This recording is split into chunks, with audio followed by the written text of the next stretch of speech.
ఇక్కడ అక్కడ మీరు చూస్తే వెల్ఫేర్ అని చెప్పి నేను నీళ్లు ఊరికే ఇస్తున్నా, కరెంటు ఊరికే ఇస్తున్నా, ఇవన్నీ చెప్పారు. కానీ భవిష్యత్తును అంధకారం చేసే పరిస్థితికి వచ్చారు. ఇక్కడ కూడా మన రాష్ట్రంలో మీరు చూస్తే అక్కడ కొద్ది టైం తీసుకున్నారు, కానీ మన రాష్ట్రంలో 5 ఏళ్లలోనే బటన్ నొక్కే కార్యక్రమానికి విసుగొచ్చే పరిస్థితికి వచ్చారు. వీళ్ళ అరాచకాలు అద్దులు లేకుండా పోయే పరిస్థితి వచ్చింది.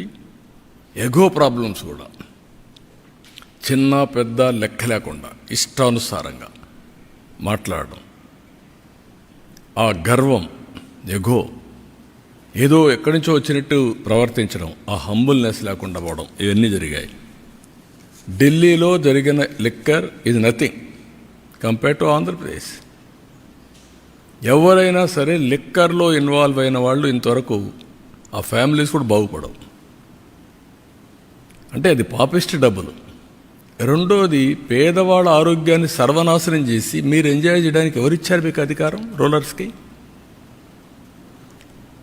మామూలుగానే లిక్కర్ అనేది నేనున్నప్పుడే ఈఎన్ఏ ఎక్స్ట్రా న్యూట్రల్ ఆల్కహాల్ తయారు చేశాను 2 times న్యూట్రలైజ్ చేయడానికి. ఎందుకు? అందులో ఉండే ఇంప్యూరిటీస్ అన్నీ పోవాలి, కొంతవరకు అనేది అవుతుందని. ఇప్పుడు మీరేం చేశారు? రా లిక్కర్ ఇచ్చే పరిస్థితికి వచ్చారు. టోటల్గా ఆ లిక్కర్ తాగితే ఏమవుతుందో తెలియకుండా కిడ్నీస్ ఫెయిల్ కావడం, చాలా సమస్యలు వచ్చాయి. సిస్టాన్ని మొత్తం సర్వనాశనం చేశారు. డిస్టిలరీస్ లాగేసుకొని డిస్ట్రిబ్యూషన్ అంతా వెళ్ళే చేసి సెకండ్స్ అమ్మి ఆడి నుంచి ఎక్కడ చూసినా ఆన్లైన్ పేమెంట్స్ లేకుండా చేసే పరిస్థితికి వచ్చారు. ఇక్కడ మొన్న చూశారు మీరు ఋషికొండ దేవతలు అక్కడ ఇది చేశారు, మెడిటేషన్ చేసి అక్కడంతా నివసించిన ప్రదేశం మనం చెప్పుకుంటే ఆ ప్రదేశంలో పోయి ప్యాలెస్ కట్టుకోవాలని, ప్యాలెస్ కట్టి నేను బ్రహ్మాండమైన ప్యాలెస్లు కట్టానని చెప్పుకునే పరిస్థితికి వచ్చారు. అక్కడ కూడా ఢిల్లీలో శేష్ మహల్ ఇదే మరిగా పెద్ద లగ్జూరియస్ ప్యాలెస్ కట్టారు. అక్కడ ప్యాలెస్లోకి పోలేదు, ఇక్కడ ప్యాలెస్లోకి పోలేదు. This is where public are very intelligent. ఇక్కడ మాట్లాడితే ఇప్పుడు కూడా మాట్లాడుతున్నారు. 10 లక్షల కోట్ల రూపాయలు అప్పులు చేసి మేము ఏదో ఇచ్చాం, మీరు ఇవ్వలేదు అనే మాట్లాడే పరిస్థితికి వచ్చారు. ఎంఆర్ఓ ఆఫీసులు తాకట్టు పెట్టి లిక్కర్ని 25 ఏళ్ళు తాకట్టు పెట్టి డబ్బులు తీసుకొచ్చి ఇచ్చి మళ్ళా మీరు అవన్నీ మాట్లాడుతుంటే ప్రజలకు గుర్తుండవనుకుంటే ఇది చాలా పొరపాటిది. అందుకే ఇక్కడ కూడా బటన్ నొక్కే కార్యక్రమం సక్సెస్ కాలేదు. ఢిల్లీలో కూడా ఏవైతే ఫెయిల్డ్ మోడల్స్ ఉన్నాయో ఆ మోడల్స్ కూడా ప్రజలు ఆమోదయోగ్యం చెప్పలేదు. 27 yearsకి ఆ ప్రభుత్వాన్ని పంపించి చేసే పరిస్థితికి వచ్చారు. కానీ బాధ ఏంటంటే నేను ముందు ఒక డేటా మీకు చూపించాను. ఈ డేటా ప్రకారం ఏం జరిగింది అని చూస్తే యాస్పిరేషన్స్ ఆఫ్ పీపుల్ టోటల్గా ఆవిరైపోయినాయి. కోరుకున్నారు మాకు సంక్షేమం కావాలి, అభివృద్ధి కావాలి, ఉద్యోగాలు కావాలి అని కోరుకున్నారు. ఓటేసిన పాపానికి వీళ్ళు కాటేసే పరిస్థితికి వచ్చారు. వాళ్ళ భవిష్యత్తునే కాటేసే పరిస్థితికి వచ్చారు. ఇప్పుడు దాంతో ఏమైంది? ఈరోజు వీళ్ళందరి భవిష్యత్తు చూస్తే వాల్యూ ఆఫ్ టైం నిన్న రాదు, 1 సంవత్సరం టైం పోయినాక రాదు. విలువైన కాలాన్ని పోగొట్టుకున్నాం. దాన్ని రికవర్ చేయాలంటే ఇంకా చాలా సమయం పడుతుంది. విధ్వంసం చేయడం చాలా సులభం, దాన్ని నిర్మాణాత్మకంగా పనిచేయడం చాలా కష్టం. ప్రతి ఒక్కరూ మాట్లాడుతూ ఉంటారు, ఇవన్నీ ఎక్కడ అవుతాయి, మాకెందుకు ఇవన్నీ వస్తాయి. అలాంటివన్నీ చేసి మొత్తం ప్రజల అవకాశాలని పూర్తిగా సర్వనాశనం చేసే పరిస్థితికి వచ్చారు. నేను అందుకే మొన్న కూడా చెప్పా, సంపద సృష్టించలేని వ్యక్తులు, ప్రభుత్వానికి ఆదాయం పెంచలేని వ్యక్తులు సంక్షేమ కార్యక్రమాలతో, బటన్ నొక్కే కార్యక్రమంతో డిస్ట్రిబ్యూషన్ చేయడానికి వీళ్ళకి అధికారం లేదు. అది సస్టైనబుల్ మోడల్ కాదు. నేను చాలా ఫర్మ్గా చెప్తున్నా. You create wealth, you concentrate development, you spend money on welfare and empowerment కంటిన్యూగా చేయండి. వాళ్ళ పర్ క్యాపిటా ఇన్కమ్ పెంచండి, వాళ్ళ జీవన ప్రమాణాలు పెంచండి.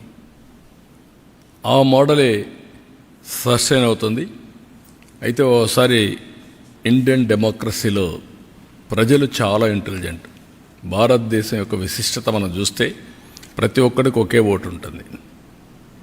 ఓటు వేసినాక 5 ఏళ్ళు భరించాల్సి వస్తుంది. 5 ఏళ్ళ తర్వాత చరిత్ర తిరగ రాస్తూ ఉంటారు. కొన్ని దగ్గర 10 ఏళ్ళు కూడా పడతా ఉంది. అయితే ఇది చూసినప్పుడు కులాల పేరుతో, మతాల పేరుతో, ప్రాంతాల పేరుతో కొంతమంది మోసపోయే పరిస్థితులు కూడా ఉంటారు. ఏది జరిగినా నష్టం మాత్రం వాళ్ళకే ఉంటుంది. అందుకే నేను చూశాను ఈరోజు చెప్పింది, కామన్ సెన్స్ అయితే మాత్రం భారతదేశంలో ఓటర్కి అబండెంట్ కామన్ సెన్స్ ఉంది. మంచి అని చెప్పే మనస్తత్వం ఉంటుంది. ఒక్కోసారి మోసపోయినప్పుడు మళ్ళీ దానికి అవకాశం కోసం సెర్చ్ చేసే పరిస్థితికి వస్తారు. అదే ఢిల్లీలో జరిగింది, అదే ఆంధ్రప్రదేశ్లో జరిగింది. ఈ మిస్లీడింగ్ వల్ల చాలా కాస్ట్ అవుతుంది. ఒకసారి ఇదైపోయిన తర్వాత మళ్ళీ దాని నుంచి తప్పించుకోవాలంటే చాలా సమయం పడుతుంది. వీళ్ళు ఎప్పటికప్పుడు ఎలాంటి విష ప్రచారాలు అంటారా, లేకుంటే పొలిటికల్ పొల్యూషన్ అంటారా, ఏదన్నా కానీ ఇది చాలా డేంజర్ ఫర్ ది నేషన్. సమాజానికే పెద్ద ప్రమాదం. అందుకే 35 సంవత్సరాలు, 30 ఏళ్ళు ఆల్ డేటా ఈజ్ అవైలబుల్. ఎప్పుడు ఎవరు పరిపాలించారో కూడా అవైలబుల్, బ్లాక్ అండ్ వైట్. ఇది డిబేట్ జరగాల్సిన అవసరం ఉంది దేశాల్లో.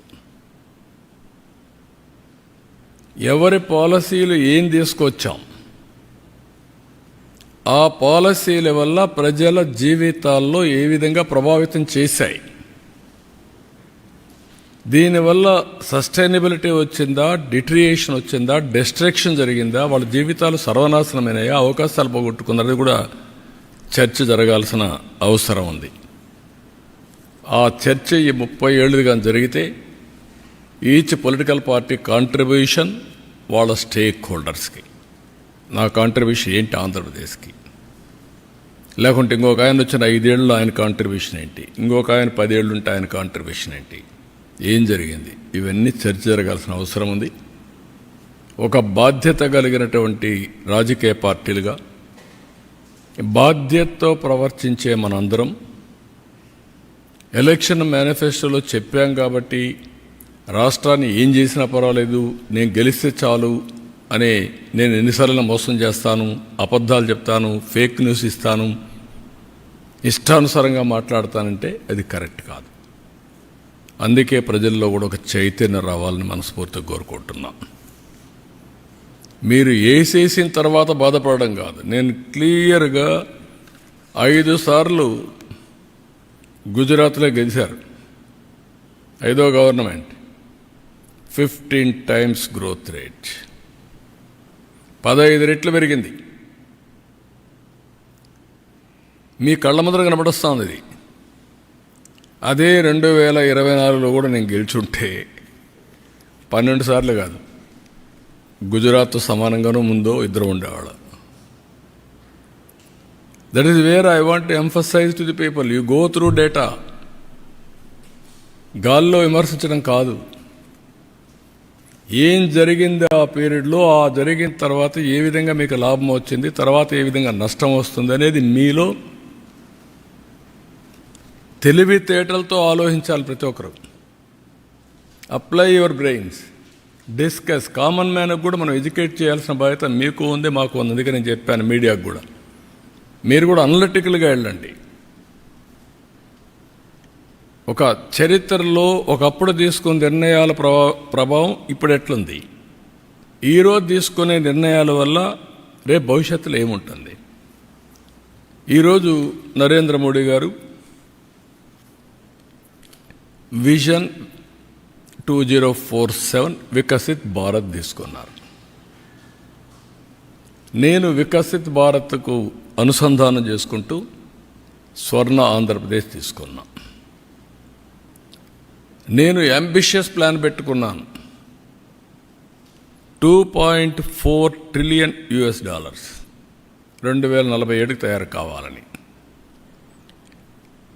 దీనికి 42,000 తలసరి ఆదాయం. ఆ రోజు డాలర్ ఎంత రేటు ఉంటే అంత వస్తుంది. ఈరోజు 3,200 ఆ ప్రాంతంలో ఉన్నాం. గవర్నమెంట్ దీనికి 14 నుంచి 15% గ్రోత్ రేట్ రావాలి. ఆంధ్రప్రదేశ్లో 15% రావాలి. పోయిన 5 సంవత్సరాలు తెలుగుదేశం పార్టీ హయాంలో 13.5 వచ్చాం. వీళ్ళు వచ్చిన తర్వాత 10కి తగ్గిపోయారు. 10.2 వచ్చే పరిస్థితి 1.5 వచ్చారు. 3% కంటే ఎక్కువ డిఫరెన్స్ ఉంది. ఆ 3% ఎంత వేరియేషన్ వస్తుందో CAGR మీకు ఎక్స్ప్లెయిన్ చేశాను నేను. కన్సిస్టెంట్గా 15% పెరిగితే డబల్ ది గ్రోత్ రేట్, అంటే 2 గ్రోత్ కానీ పెరగగలిగితే 4.5 రెట్లు పర్ క్యాపిటల్ ఇన్కమ్ పెరుగుతుంది. మామూలు వచ్చేదానికంటే GSTP పెరుగుతుంది. ఇది చాలామందికి ఇప్పుడు అర్థం కాదు, కానీ ఫీల్ గుడ్ ఫ్యాక్టర్ ఉంటుంది. అందుకే మీరు చూస్తే నన్ను అరెస్ట్ చేసినప్పుడు 60 దేశాల్లో డెమాన్స్ట్రేట్ చేశారు తప్పని. రాష్ట్రంలో డెమాన్స్ట్రేట్ చేశారు, హైదరాబాద్లో డెమాన్స్ట్రేట్ చేశారు. ఎప్పుడు నేను మర్చిపోలేను. హైదరాబాద్లో ఎవరైతే అణిచివేయాలని ప్రయత్నం చేస్తే చేతులు కాల్చుకున్న పరిస్థితికి వచ్చారు. అంటే రైట్గా ప్రజలు ఆమోదించే పరిస్థితికి వచ్చారు. అదే ఈరోజు మీరు చూస్తే ఢిల్లీ చూశారు, ఎండార్స్ చేశారు. Difference is that. ఎప్పటికప్పుడు నేను అందుకని ప్రజల్ని ఒక సీనియర్ నాయకుడిగా నేను అందరికంటే, ఎందుకంటే 75 నుంచి రాజకీయాలు చూశాను. At the helm of affairs 82-83 నుంచి ఉన్నా. I have seen so many governments, so many public policies, pre-economic reforms, post-economic reforms చూసా, టెక్నాలజీ చూసా, టెక్నాలజీ అడాప్ట్ చేసుకున్నా, అమలు చేశా. ఈరోజు అనేక సంక్షోభాలు చూసా, అవకాశాలు చూసా. ఈరోజు నేను ఒకటే అప్పీల్ చేస్తున్న ప్రజలకి, great nation, great opportunity. Delhi is the best example. Right time, right leader. నేను ఏదైతే ఇంతవరకు కూడా చెప్పానో అది నరేంద్ర మోడీ. అందరంగానే అన్డివైడెడ్ అటెన్షన్తో ముందుకు పోతే India will become number 1 or 2 by 2047. ప్రపంచంలో Indians will be number 1. There is no second thought.